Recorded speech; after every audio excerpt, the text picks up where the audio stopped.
Hello everyone, in this video I'll be showing you a giant barbarian drunken master monk multi-class in Baldur's Gate 3. This is a requested build. Now, we'll be honest, the drunken master monk is kind of lackluster in terms of its power, but we can multi-class that and make it a bit better. So we'll start off with the barbarian. I think that they have a really good start because they get their constitution modifier added to their armor class. Now, this is a build that does require a few other stats, but we can just mostly focus on strength, dexterity, and constitution. Now, a stat spread like this can work pretty well. You can also use strength potions. It's likely the best way to maximize our damage because Tavern Brawler will double up the damage, and Tavern Brawler lets us take our constitution up to 16, so that's going to be our first feat. And then you can put that dexterity boost to your strength there if you're not using strength potion. And then if you are going to use a strength potion, dump your strength, put those points into your wisdom because wisdom saves are pretty important. And then you can also put the rest of those points into something like that, or just go with the stat spread I showed you a minute ago. Level 2 gives us our advantage on dexterity saving throws against trap spells and surfaces, so less likely to get hit by fireballs. And you can use the reckless attack there if you end up missing an attack, giving you more chances to hit.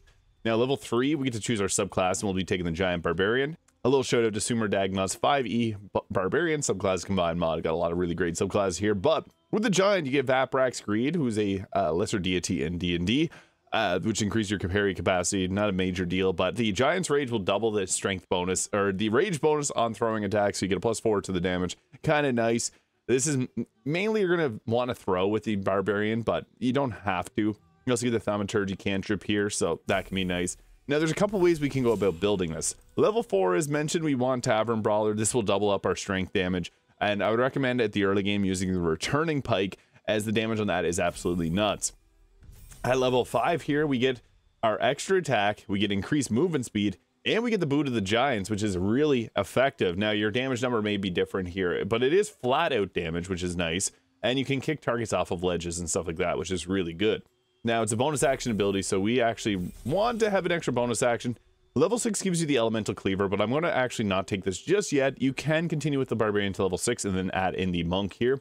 So with the Monk, you get the Flurry of Blows bonus action. Not as optimal as the other option that we got there, but it's a choice.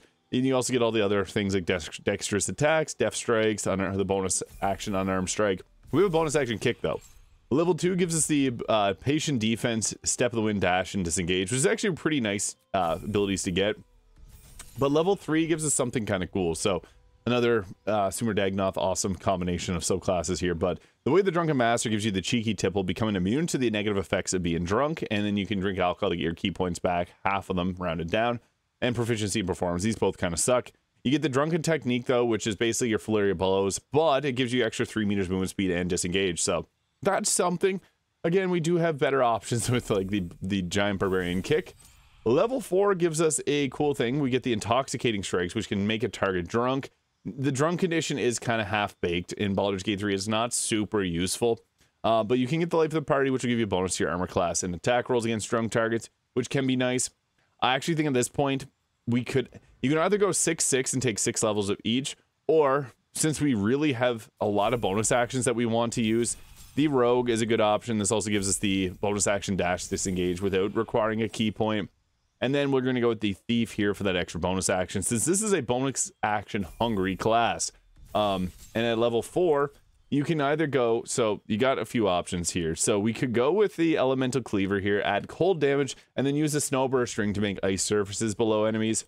You can go with the Drunken Master here, and this will give you the Life of the Party, and then you get the bonus action Punch, which can get targets drunk, which is okay. Again, it doesn't do the same damage as your Disengage version, so it's a bit of a drop in DPS. If you love getting targets drunk, this is a good way to do it. And this will give you the second feat as well. Personally, I think it's best to actually utilize the Barbarian, take the Elemental Cleaver. We're really just using the Drunken Master Monk for the, I guess, the Drunken Technique attack that it gets. The Life of the Party kind of sucks too. It's not as good as you'd imagine it to be. The bonus to armor class is not always going to be that effective, and you're typically going to get 1 or 2, and it eats up key points.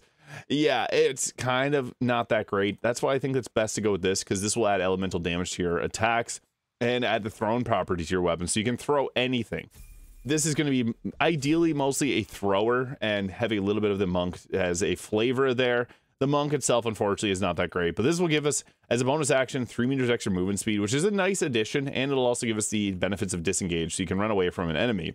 As for gear, I like the Vest of Soul Rejuvenation because if you were to take higher levels into the Drunken Master Monk, you can get an unarmed attack, but it burns a key point. Whereas this comes with the Greater Kashigo counter, which gives you the free unarmed attack without burning through any key points, plus 2 armor class, and you can give yourself health back if you do a saving throw. This puts our armor class at 23, which is okay. We get our Constitution modifier added to that armor class. That's from the Amulet of Greater Health. We have 150 health, and that's going to give us a bonus to our overall survivability, obviously.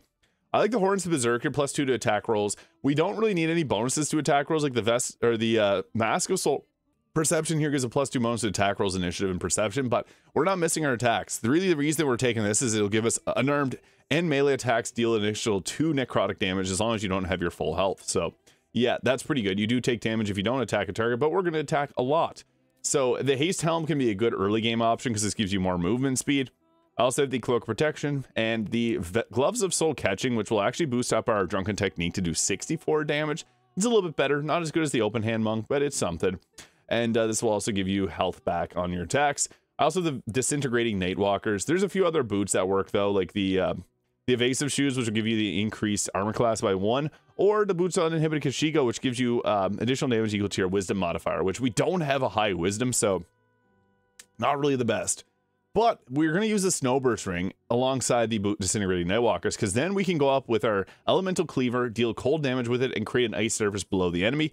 Run away from them because we can disengage and not have to worry about getting hit with an attack. And then if they go to chase us, they slip on ice. So this is kind of the only synergy that I could put together that actually works decently. It would be nice to take the Drunken ability to make targets drunk, because then they have disadvantage on saving against that slip. But I didn't find it makes a massive difference, and plus burning key points with that punch is kind of lackluster when you could use the Drunken Technique instead, which is higher damage than the Boot of the Giants.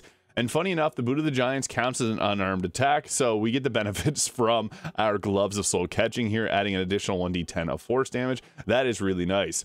You could also take this a step further with adding in like the Shadow Cloaked Ring if you wanted to hide out in shadows a little bit, or the Eversight Ring to be able to hide out in darkness. But we also got the Hellrider Longbow for the plus 3 to initiative, and the Baldur and Giant Slayer, which will give you additional double damage from strength modifier.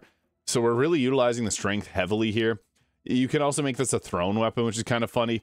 The Sword of Chaos is also another nice weapon because this will regain health points on hits, so it can be a little bit better on certain instances, but I think if we're going to go all in on strength, the Baldur and Giant Slayer ends up being the best sword. And earlier on in the game, you can take whatever sword works best. You'd even use Falder Alluve and a shield that would put your armor class at 26, because you can use a shield with the Giant Barbarian's armor class, or with their Constitution-based armor class. As for our first turn in combat, we're going to want to use the Giant's Rage right away. This will increase your size, so then you can throw people around. This eats up one of our bonus actions, so we can do 1 kick free. And I would actually recommend starting with the Elemental Cleaver, setting up your cold damage here so that you can create ice surfaces, and then we're just going to go with a basic attack on this target here, because it's going to create an ice surface that may end up hitting that target there. Bonk. Nice. We got, they may move through the ice there. Now, the thing with the Boot of the Giants is sometimes you just need to move around to find the right positioning to be able to hit a target with that. But we're going to create ice surfaces, even if the target doesn't get affected by it, that's fine. We look funny running on ice there.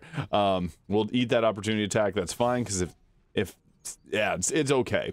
We'll then use the Boot of the Giants, because there's some targets that will go right off the edge here. This is kind of what we want to set up, if possible. Boom, kick them to their death. This is exactly why the Boot of the Giants is a great ability, and that's why I wanted 2 bonus actions. We also have the Drunken Technique and the extra punch there, which is nice, but that in itself was worth it, because that was a single bonus action that removed a whole target. We'll then set up another ice surface. You basically want to find the positions where you're going to make the most sense out of these attacks, and then oh, nice. And we got another one prone there. That's what we want. If they slip on ice, they lose their turn. This turns the action economy in your favor. So yeah. All right, so that was not ideal whatsoever. We're still raging though, which is kind of funny, but we'll just go ahead with our attack here on this target like previously planned. The nice thing is the cold damage is added if you use any other type of special attack. So boom, that took out that target. That's what we want to create the ice surfaces. Perfect. And then I'm going to position myself to hopefully kick them into the ocean and go swim. Nice, we got them. Perfect. We also have another bonus action, so I see a nice way to get another target taken out. We'll attack this one, hopefully setting up ice, or missing there, unfortunately. And then we're going to eat this opportunity attack. That's fine. Oh, we didn't get the opportunity attack. We ate the reaction already. And kick this target into the ocean. Perfect. And broke their concentration, freeing our friend there. That is really one of the best ways to utilize this, because the Boot of the Giants is just such a special ability. And if you need extra damage, the Drunken technique will be the way to go. As mentioned, the Greater Kashigo counter is better than the Drunken Master Monk's version of this because it won't eat your key point. It's funny because it does an unarmed attack, even though it looks like we attacked with our sword there, so we got the force and necrotic damage added to it. And we're in a position where we can actually do our weapons cleave attack, so this is nice, because sometimes you can get lucky. Yeah, we got the critical hit off on them. I was going to kick them into the ocean. Poor Shadowheart there is getting ganged up on. Now, sometimes you can get kind of lucky with the kicks, and no, this one isn't perfect. So, actually, we'll just do a normal weapon attack on this target. We'll use the Drunken technique, because that does a lot of damage as well. That was a perfect attack there. And I don't think there's anyone here that I can actually kick into the ocean, so that's fine, that's dandy, whatever. Yeah, none of these will get kicked. So that's where our Drunken technique actually comes in, which is hilarious in its action itself. You look funny as a big drunk. Boom! That is enough to take out one target there. And then maybe we can get in closer and kick this target to the ocean. No, we can't, so we'll just go with another Drunken technique here. These do enough damage. Again, the open hand monk's probably better for damage option, but hey, that worked. And then, since we're lower on health, we got our Soul Snare heal to give ourselves a little bit of health back with 10 health. And here we have another target. Now, we can sometimes do some funny stuff, so we can go ahead here with our kick, and I'm gonna try and kick him off the edge. So one kick complete, he stood back up, and then we might be able to kick him into the ocean here. We'll give her a shot, and please, he resisted it. Athletics check failed. We'll just skip our turn, that's fine. And yeah, Greater Kashigo counter is probably going to finish him off. There it is. So the Drunken Master Giant Barbarian. It's an interesting one. It utilizes, I guess, our Drunken technique. The extra bonus action, I think, makes a big difference because 2 boots to the Giants and 2 Drunken techniques is nice. And the funny thing is, using unarmed attack gloves will boost up our boot of the Giant because this is an unarmed attack. I guess we put the gloves on our foot when we use that attack. But hey, whatever works. It's decently strong. I mean, the Barbarian itself is a really good class in Baldur's Gate 3, and it kind of is front-loaded, especially with the Elemental Cleaver being at level 6. You could also throw your weapon, too. That's a nice thing about this. So, if you wanted to throw the Baldur Giant Slayer, it won't return to you unless you're in combat, but you could throw it. That's very much so an option, because it'll return to your hand, but didn't there because we're not in a fight. But let me know your thoughts in the comments. Hit the subscribe button below if you haven't already. I hope you have a great day, and we'll catch y'all in the next video.